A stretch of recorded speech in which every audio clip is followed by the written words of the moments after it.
নমস্কার, সকলকে করি সাদরে আমন্ত্রণ। এই কাহিনীটি পুরোপুরি কাল্পনিক নয়, বাস্তবের সাথে সামঞ্জস্যপূর্ণ। সঠিক বন্ধুত্বের বাতাবরণে জীবন কত রঙিন। তুমি রবে নীরবে, হিয়া ও নিশির কাহিনী। এই কাহিনীটি আমার জীবনের সাথে ওতপ্রোতভাবে জড়িত।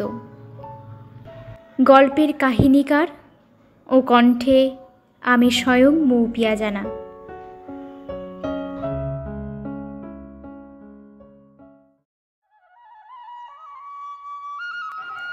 Sometimes meeting isn't necessary to be comfortable with someone, and I really felt that.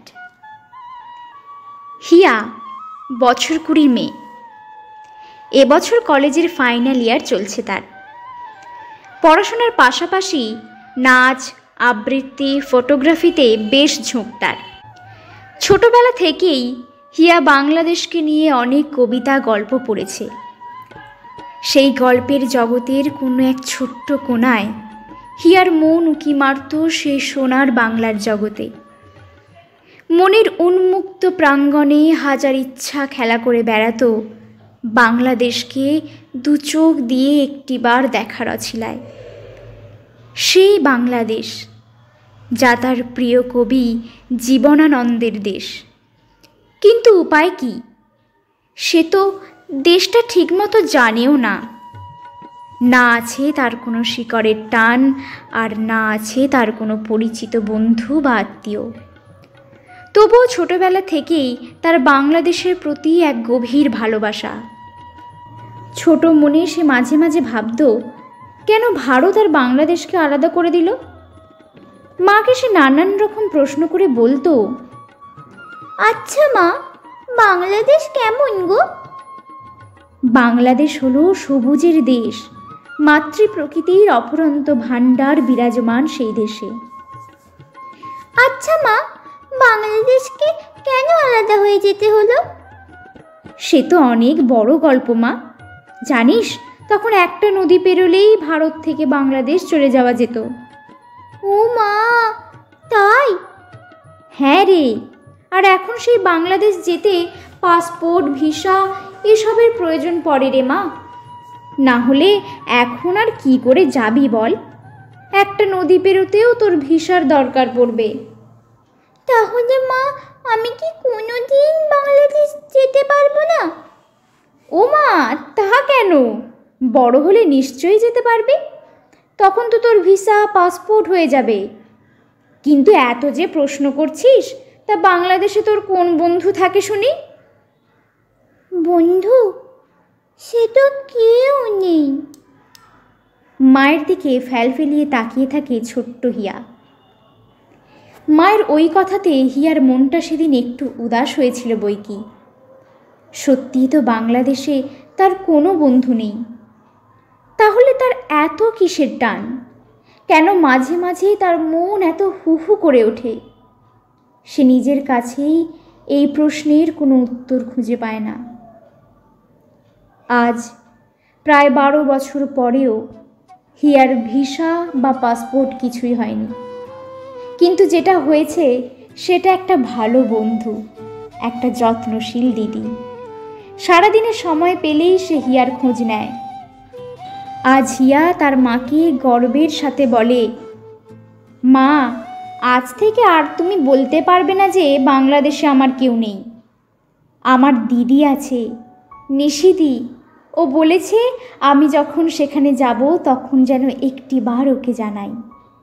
শুধুমাত্র আমার জন্য ও এয়ারপোর্টে এসে অপেক্ষা করবে বলেছে। তুমি জানো, আমাদের তবে দেখা হবে বলো মা। ওর সাথে আমি ওর হাত ধরে একসাথে মিলে ওর দেশ দেখব, ছবি তুলব। জানো মা, ও আমায় ছবি তুলে দেবে আর ভিডিও করে দেবে বলেছে। আবার নাকি এডিটও করে দেবে আমার জন্য। আমি কত লাকি না। এক নিঃশ্বাসে হিয়া সব কথা তার মাকে বলতে থাকে। মা কথা থামিয়ে হিয়াকে মুচকি হেসে বলে, বেশ, তবে আমরা যখন একসাথে যাব তখন ওকে জানিয়ে দিস। তারপর আমাদেরকেও তো দেখতে হবে যে কে তোর এই নিশিদি, যে তোকে এত ভালোবাসে আর যার জন্য তুই এত পাগল। তারপর ও ভারতে আসতে চাইলে ওকেও নিয়ে আসবি তো? হ্যাঁ মা, নিশিদি বলেছে আমাদের দেখা হবেই, আর ও ভারতেও আসবে, আমি ওকে আনবো। সে যে আমার নিশু দিদি, হিয়ার নিশিদি। পাগলি মেয়ে আমার। আচ্ছা বেশ, নিয়ে আসবি তবে। হিয়ার মাও নিশিকে খুব পছন্দ করেন। নিশিও তার ব্যস্ততার মোড়কে আবরিত শত কাজের ফাঁকে সময় বের করে হিয়ার জন্য বাঁচিয়ে রাখে। দুজনের খুব কথা হয়। রাতে 1 থেকে 2 ঘন্টা পর্যন্ত কথা পেরিয়ে যায় দুজনের মাঝে। একদিন তো টানা 5 ঘন্টা কথা বলেও দুজনে থামতেই চায় না। দুজনের সে কি গল্প, হাসি, ঠাট্টা। গল্পের মাঝে সময় যে কিভাবে কেটে যায় তারা কেউই টের পায় না। দুজনেই যে একই স্বভাবের। এখন তারা দুজনে খুব ভালো বন্ধু। সময় পেরিয়েছে, সময়ের সাথে তাল দিয়ে বেড়েছে কাজের চাপ, পড়াশোনা, কিন্তু ছোটবেলার সেই ইচ্ছাটা আজও অবিকল একই আছে। ছোটবেলায় বাংলাদেশ নিয়ে সে অনেক গল্প, কবিতা পড়েছে। আম, জাম, বট, হিজল গাছের সমারোহে প্রকৃতি মা কিভাবে তার সমহিমায় উজ্জ্বল তা সে পড়েছে। কিভাবে ভোরের বেলায় দিঘির বুকে পদ্ম তার পাপড়ি মেলে দিনের আগমন সূচনা করে। সকাল হলে ডিঙা নিয়ে মাঝিরা কেমন করে বেরিয়ে পড়ে পদ্মার উদ্দেশ্যে। কেমন করে বিকেল হলে ঘরে ফিরে আসে মাঠে চড়া গরুগুলো, জল থেকে উঠে আসে হাঁস। কৃষকেরা তাদের দিনের কাজ সেরে রওনা দেয় ঘরের পানে। সন্ধে হলেই ঘরে ঘরে জ্বলে ওঠে দ্বীপ আর বেজে ওঠে শঙ্খধ্বনি। আবার একদিকে শোনা যায় আজানের ধ্বনি। আকাশের বুকে চলে নক্ষত্রদের অবিরাম চলাচল, আর পূর্ণিমা রাতে বসে জ্যোৎস্না আলোর বৈঠক। আবার অমাবস্যার রাতে দূর থেকে দেখে মনে হয় ওই বুঝি কোনো এক রমণী তার এলোকেশ মেলে এক দৃষ্টে তার দিকে তাকিয়ে। সেই যে জীবনানন্দ দাশের বনলতা সেন কবিতার লাইনগুলো, চুল তার কবেকার অন্ধকার বিদিশার নেশা, মুখ তার সাবস্ত্রীর কারুকার্য। হিয়ার চোখের কল্পিত দৃশ্যপটে বারবার ফুটে উঠেছে বাংলাদেশের সেই অপরূপ মহিমান্বিত প্রাকৃতিক মনোরম পরিবেশ। বারবার তার মনে পড়ে সত্যেন্দ্রনাথ দত্তের কবিতার উদ্ধৃতাংশটি, কোথায় ডাকে দোয়েল শ্যামা ফিঙে গাছে গাছে, সে আমাদের বাংলাদেশ, আমাদেরই বাংলারে। নিশির সাথে হিয়ার পরিচয় খুব বেশি দিনের নয়, কিন্তু তাদের বন্ডিংটা খুব স্ট্রং। নিশির সাথে তার প্রথম আলাপ ইনস্টাগ্রামে। নিশি একজন এডিটর, খুব ভালো এডিট করে সে। এডিটের টপিকটা হিয়ার খুব ফেভারিট। হিয়া প্রথমে একদমই আশা করেনি যে সে তার থেকে প্রত্যুত্তর পাবে। তারপর সেইভাবেই শুরু হয় দুজনের আলাপ, সোশ্যাল মিডিয়ার হাত ধরে। ধীরে ধীরে চলতে থাকে দুজনের মধ্যে আলোচনা, গাঢ় হয় তাদের সম্পর্ক। নিশিদি, তুমি আমায় একটু ফেসবুকের একটা পোস্টে সাহায্য করে দেবে? কেন নয়, লিঙ্ক দাও। এভাবেই আরও দৃঢ় হয় দুজনের বন্ধন। নিশি তার 2টো অ্যাকাউন্ট থেকেই সেদিন সেই পোস্টে কমেন্ট করেছিল, যা দেখে হিয়া হয়েছিল আপ্লুত। কারণ যেটা হয়তো নিশি কাউকে বলে না, সেটা সে তার ব্লাশিং বাটারফ্লাইকে বলে। হ্যাঁ, হিয়া আর নিশি দুজনেই খুব লাজুক, কিন্তু হিয়ার সাথে কারোর সম্পর্ক যখন একবার ঘনিষ্ঠ হয়ে যায় তখন সে বেশ চটপটে হয়ে যায় সেই মানুষটার কাছে। কিন্তু কথায় কথায় হিয়া খুব ব্লাশ করে বলেই তার নিশিদি তাকে ভালোবেসে নাম দিয়েছে ব্লাশিং বাটারফ্লাই আর ব্লাশিং ফেয়ারি। নামটা কত সুন্দর, তাই না? নিশি হিয়ার পছন্দ খুব ভালো বোঝে এখন। দুজনের মধ্যে খুব মিল। নিশি হিয়াকে তার জন্য স্পেশাল ভিডিও এডিট করে দেয়, আবার কখনো তার পছন্দের টপিক মেসেঞ্জারে সেন্ড করে তার মন ভালো করে দেয়। একদিন হিয়ার খুব জ্বর। নিশির মেসেজের আওয়াজ পেয়েও সেদিন সে তার সাথে কথা বলতে পারেনি। পরে নিশিকে সব জানালে তার সে কি উদ্বেগ। পরবর্তীকালে মেসেজে চলতে থাকে কথাবার্তা। হ্যালো ব্লাশিং ব্লাশিং, তুমি ঠিক আছো তো? কেন গো, তুমি কি করে জানলে? আমার তো জ্বর হয়েছিল, তাই তোমার সাথে কাল কথা বলতে পারিনি। কি করে আবার জ্বর বাঁধালে বলো তো? মেডিসিন নিয়েছো? নিজের একটু খেয়াল রাখো, ডাক্তার দেখাও, ছেলে মানুষই করে না। ওলে বাবা, ঠিক আছে আমার ডক্টর নিশি, আমি ওষুধ খেয়ে নেব। হে হে, গুড গার্ল। এভাবেই কথা চলতে থাকে। প্রায় রোজই এমনভাবেই চলতে থাকে নিশি আর হিয়ার মাঝে কথাবার্তা। হিয়া যেমন বড় দিদির ভালোবাসা পায়, ঠিক তেমনি কখনো ভুল করলে তার থেকে বকাও খেয়েছে সে। হিয়া, এমন কেউ করে? এটা ঠিক না। বাড়ির বাইরে থেকে ঠান্ডায় বসে এইভাবে শরীর খারাপ করে কেউ কথা বলে? এক্ষুনি তো ঠান্ডা লেগে যাবে, তখন নিশিদির কি ভালো লাগবে বলো? এইভাবে আর কথা বলতে হবে না। যেখানে গেছো সেখানে গিয়ে বসো আর সাবধানে বাড়ি যাও। আমরা তো পরেও কথা বলতে পারি, তাই না? সরি নিশিদি। আচ্ছা টাটা, না হলে আবার আমি আমার নিশিদির কাছ থেকে ঝাড় খাবো। হ্যাঁ খাবেই তো, খুব বকবো। পরে কথা হবে, ঠিক আছে? হ্যাঁ, টাটা। নিশি মেয়েটা হিয়ার প্রতি সত্যি খুব কেয়ারিং। এই পুজোয় হিয়া তার নিশিদির জন্য নিশিদি যেভাবে বলেছে ঠিক সেইভাবে নিজের ছবি তুলে নিশিদিকে সেসব পাঠিয়েছে। আর সেই দিয়ে নিশিদি তার জন্য কত রকম পছন্দের এডিট করে দিয়েছে। হিয়া খুব খুশি নিশিকে পেয়ে।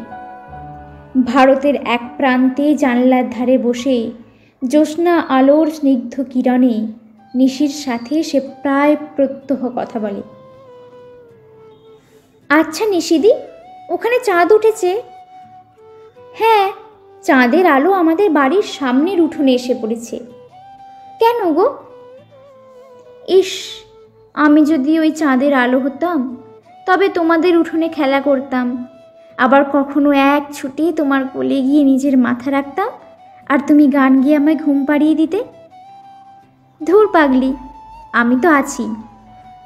জানো, আমারও ইচ্ছা করে চাঁদের জ্যোৎস্না বেয়ে তোমার জানলার পাশের বিছানাটায় বসে তোমার মাথাটা আমার কোলে নিয়ে প্রশান্তিতে হাত বুলিয়ে তোমার পছন্দের গানগুলো গিয়ে তোমায় ঘুম পাড়াই।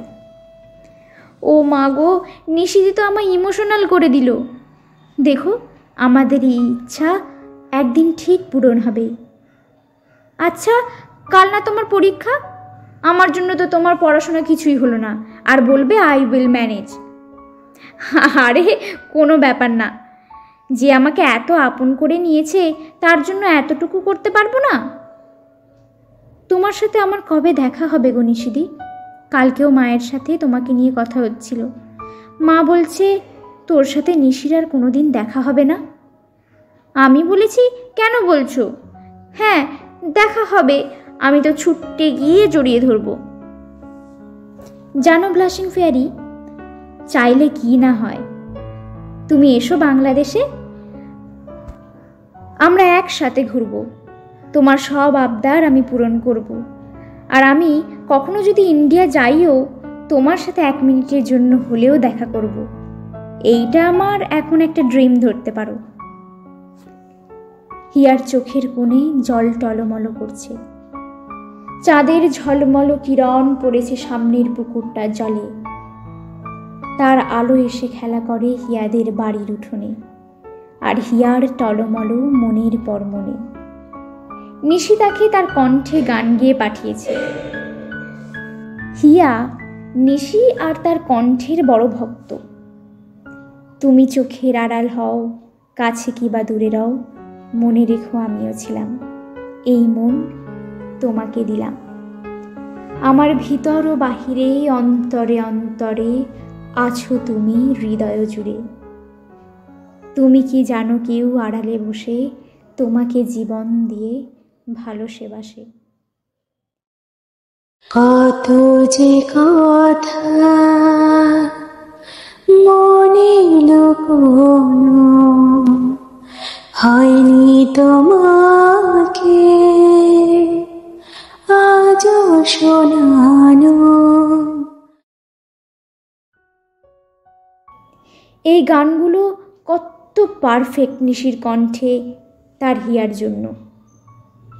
এছাড়াও আরও অনেক গানের আবদার মিটিয়েছে নিশি তার হিয়ার জন্য। হিয়া রোজ রাতে নিশির কণ্ঠে গাওয়া গান শুনে ঘুমোতে যায়। আজও নিশির সাথে কথা শেষ করে সে অশ্রুসিক্ত নয়নে চাঁদের ঝলমল কিরণের প্রতিবিম্বের দিকে তাকিয়ে হালকা ফুপিয়ে ফিসফিস করে বলে ওঠে, কে বলেছে আমরা দূরে আছি? মনেই হয় না আমাদের কথা হচ্ছে, তাও দুটো আলাদা দেশ থেকে। আচ্ছা, পূর্ণিমার চাঁদ যেখানে দুই দেশে সমানভাবে তার শুভ্রতা প্রদান করে আমাদের প্রেমময় আলো দেয়, সেখানে দূরে থাকলেও কি সত্যি দূরে থাকা যায় নিশিদি? কে বলেছে দূর থেকে না দেখে তাকে না ছুঁয়ে ভালোবাসা যায় না? কখনো কখনো কাছের মানুষ হয়ে ওঠার জন্য সরাসরি গিয়ে সাক্ষাতের প্রয়োজন হয় না, সেক্ষেত্রে মনের মিলনের টান সর্বাধিক। হিয়া আর নিশি তার জ্বলন্ত প্রমাণ। তারা একে অপরের সাথে দেখা করতে চায়, দুজন দুজনকে জড়িয়ে ধরে সব শেয়ার করে হাসতে চায়, কাঁদতে চায়। দুই দেশের মধ্যে তারা বন্ধুত্বের আদর্শতা স্থাপন করতে চায়, দেখিয়ে দিতে চায় সত্যিকারের বন্ধুত্ব আজও বিদ্যমান। সঠিক বন্ধুত্বের বাতাবরণে জীবন কত রঙিন। নিশি হিয়াকে বলেছে যে তার ফোনের মাধ্যমে পরিচিত হওয়া বন্ধুদের মধ্যে হিয়া তার সবচেয়ে কাছের ও প্রিয়। নিশিদি loves you a lot my blushing fairy, and your blushing fairy adores you so much. Hiya বা নিশি কেউই জানে না কবে তাদের সামনাসামনি দেখা হবে। নিশি এমএ পড়ছে, হয়তো এরপরেই তার বিয়ের দেখাশোনা শুরু হয়ে যাবে, আর হয়তো বিয়ে হতেও বেশি দেরি থাকবে না। এই কথা ভাবলেই অজান্তে হিয়া কেঁদে ফেলে। সে নিশিকে কোনোদিন কাছ থেকে দেখেনি, আর না সে তার কলেজে পড়ে। তবুও কিসের এত আত্মিক টান তার নিশির প্রতি? নিশিদি, কোনোদিন আমায় ছেড়ে যাবে না তো? আমার না খুব কান্না পায়। তোমার বিয়ে হয়ে গেলে তো তুমি শ্বশুর বাড়ি চলে যাবে। কেন এমন কষ্ট হয় গো? আমাদের তো কোনোদিন দেখা হয়নি। তোমার লাইফ পার্টনার যেন তোমার মনের মতো হয়, তোমায় যেন সে বোঝে। আমায় ছেড়ে যেও না কোনোদিন। আমিও তো সেটা কখনো চাই না হিয়া, কিন্তু পরিস্থিতি কখন কোন দিকে ঠেলে দেয়। আমার খুব ভয় হয় গো।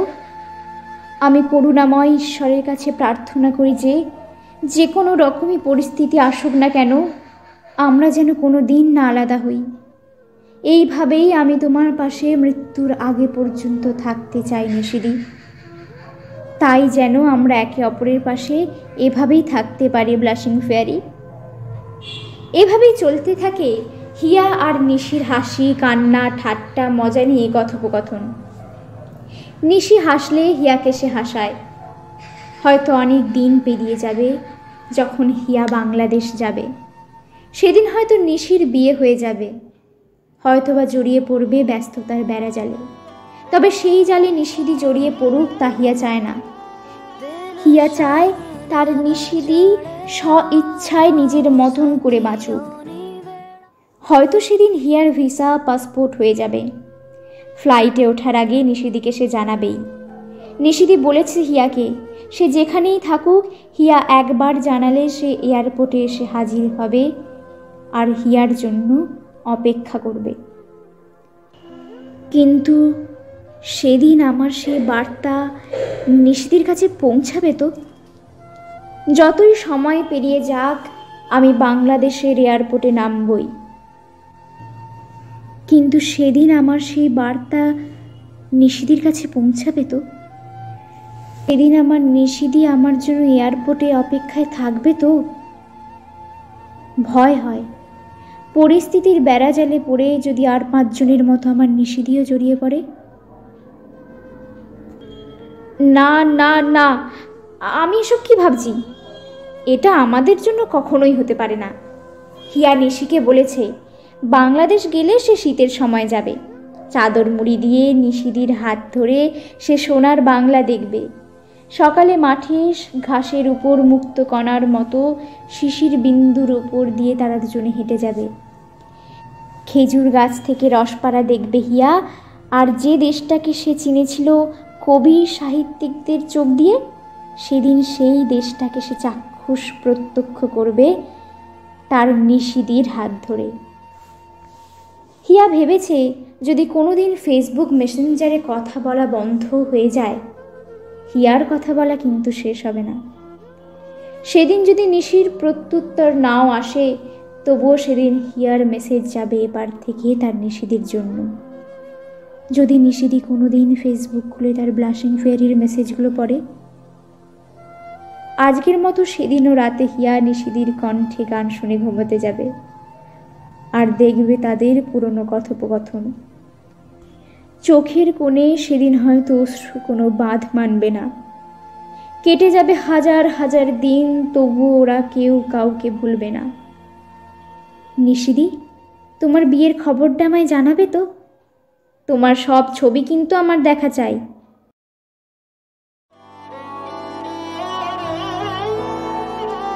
दिन शगुना दा चढ़िया आओ सखियो नी वेड़ा सजिया हाँ मेरा सजना मिलिया सजना। এ কি, তোমার চোখে জল? তুমি কাঁদছো? এ মা, আমি বুঝি আবার কাঁদালাম? আরে কাঁদে না, আমি বলছি শোনো, এসব কিছুই হবে না। আমরা সব সময় এভাবেই থাকব। কখনো আমরা কথা বলা বন্ধ করব না। ঠিক আমাদের কথা হবে, মিলিয়ে নিও। হিয়া যেমন নিশির জন্য, নিশিও তেমন হিয়ার জন্য, একে অপরের পরিপূরক। না হলে আমাদের বন্ধনটা এত দৃঢ় কি করে হয় বলো? আমার তো গানের গলা অতটাও ভালো নয়, তাও আজ তোমার জন্য একটা গান উদ্দেশ্য করে গাইতে বড় মন করছে। চোখের কোণে জল নিয়ে হিয়া নিশিকে মেসেঞ্জারে একটি ভয়েস নোট পাঠায়। বটহ বৃক্ষের ছায়া যেমন রে,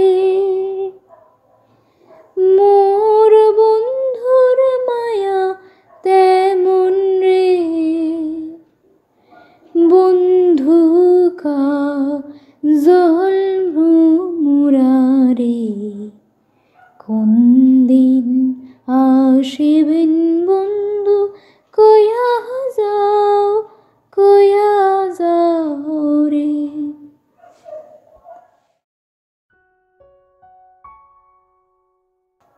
কেন এমন হয়? যেখানে বন্ধুত্ব সম্পর্কগুলো এত দৃঢ়, ভালোবাসার অটুট বন্ধনে আবদ্ধ, সেখানে কেন বারে বারে থেমে যেতে হয় মাঝের ওই সীমান্তের সামনে এসে? কেন আলাদা করে রাখা হয় সেই সমস্ত দেশগুলোকে যারা একসময় একই আত্মার আত্মীয় ছিল? কেন এক দেশের প্রতি অন্য আরেক দেশের এত বিদ্বেষ? কেন ইউক্রেন আর রাশিয়ার মধ্যে এত ভয়ানক যুদ্ধ? কি অপরাধ করেছিল সেই সব ছোট শিশু আর নিরাপরাধ মানুষগুলো? কেন অকালে ঝরে যেতে হয় এই সব প্রস্ফুটিত কুড়িগুলোকে? গুলি, রাইফেল, বারুদ, কামান, বোমা বর্ষণ, রক্তপাত, এই এত কিছুর মূলে আসলে কি? শান্তি তো এই যুদ্ধের হাত ধরে আসে না। তবে কেনই রক্তপাত, যদি সে শান্তির ধ্বনিই না বহন করতে পারে? আবার যেই দেশে কত মানুষ একসময় খেয়া পারাপার করে যাওয়া আসা করেছে, সেখানে আজ সেই খেয়া পারাপার বন্ধ। সেই নদী সেখানে আজও সমহিমায় প্রবাহমান, কিন্তু মানুষের ইচ্ছা শক্তিগুলো স্তব্ধ হয়ে গেছে। কারণ তারা জানে নদী পেরিয়ে তারা ওই দেশে যেতে পারবে না। সেই রকমই এক আশায় খেলাঘর বেঁধেছে হিয়া।